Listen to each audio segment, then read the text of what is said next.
తెలంగాణ రాష్ట్రంలో కొత్తగా ఏర్పడ్డటువంటి ప్రభుత్వం కృష్ణా రివర్ పైన ఉన్నటువంటి ప్రాజెక్టుల విషయంలో తెలంగాణ ప్రజానీకానికి తీరని అన్యాయం చేస్తూ ఫిబ్రవరిలో జనవరిలో జరిగినటువంటి 2 మీటింగ్లలో అన్ని ప్రాజెక్టులను కూడా కేఆర్ఎంబీకి దారాదత్తం చేయడం జరిగింది.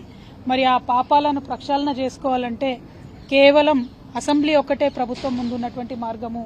అసెంబ్లీలో, శాసన మండలిలో, శాసనసభలో రెండిట్లో కూడా తీర్మానం చేసి మొన్న ఈ 2 నెలల్లో మేము ఇచ్చినటువంటి ప్రాజెక్టులను వెనక్కి తీసుకుంటా ఉన్నాం, సంపూర్ణ హక్కు మళ్లీ తెలంగాణ ప్రభుత్వానికి చేపట్టాలి, ఇచ్చేసేయాలని చెప్పి అసెంబ్లీలో రెజల్యూషన్ చేసి కేంద్ర జలశక్తికి, కేఆర్ఎంబీకి పంపించాల్సిందిగా మేము ఈ ప్రభుత్వాన్ని డిమాండ్ చేస్తా ఉన్నాం.